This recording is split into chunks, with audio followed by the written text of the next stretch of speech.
ශාසනික දිවියේ ධර්මාචාර්යයන් වහන්සේලාගේ ඉඳලා 2009 වර්ෂයේ මම හත්බෝධිය ශ්‍රී විජය බෞද්ධ මධ්‍යස්ථානයෙහි ප්‍රවෘජ්ජා භූමියට පැමිණෙනවා. ඒ අස්මත් ධර්මාචාර්යෝත්තම අවසරයි ගැටමාන්නේ ශාසන රත්න අභිදාන නායක ස්වාමීන්ද්‍රයන් වහන්සේගේ සහ අවසරයි පූජ්‍යපාද නලගම ධම්මවංශ නායක ස්වාමීන්ද්‍රයන් වහන්සේගේ ආචාර්යත්වයෙන් එහෙමයි. අනතුරුව මම මූලික අධ්‍යාපනය බෙලියත්ත සිරිසුනන්ද පිරිවෙන මුල් කරගෙන අපි පරිවේනාධිපති අස්මදාචාර්ය අවසරයි අඹිලිපිටියේ සුධම්ම ගුරුදේව හිමියන් ප්‍රමුඛ ආචාර්ය මණ්ඩලයේ වෙතින් මම ලබා ගන්නවා.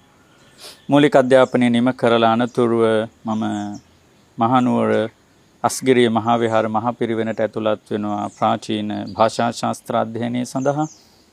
එහිදී අසමත් ධර්මාචාර්යෝත්තම මහා විහාර මහා පිරිවෙන්නේ පරිවේනාධිපති අවසරයි නාරම්පනාවේ ආනන්දාභිධාන නායක ස්වාමීන්ද්‍රයන් වහන්සේ ප්‍රමුඛ ඇදුරු මණ්ඩලය මුල් කොටගෙන මම ධර්ම ශාස්ත්‍ර අධ්‍යයනය සිද්ධ කරනවා. ප්‍රාචීන මධ්‍යම සහ අවසාන උපාධි පරීක්ෂණය.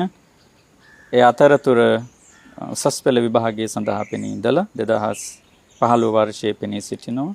ඒ අනුව 2017 වර්ෂයේ මම පේරාදෙණි විශ්වවිද්‍යාලයට ප්‍රවේශ වෙනවා.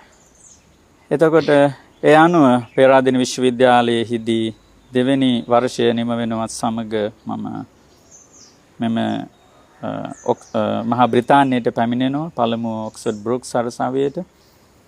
එහිදී මම දර්ශනීය විෂය පිළිබඳ බටහිර දර්ශනය මුල් කරගෙන මූලික උපාධිය නිම කරලා අනතුරුව ලන්ඩන් විශ්වවිද්‍යාලයේ ස්වාස් කොලෙජියට පැමිණිලා බෞද්ධ අධ්‍යයනය පිළිබඳ පශ්චාත් උපාධිය සම්පූර්ණ කරලා අනතුරු මෑත නොදුරු දිනයකදී 2024 වර්ෂයේදී ඔක්ස්ෆර්ඩ් විශ්වවිද්‍යාලයේ ශාන්ත ක්‍රොස් කොලෙජියට මම ඇතුළත් වෙනවා දර්ශන ප්‍රතිඋපාධිය සඳහා.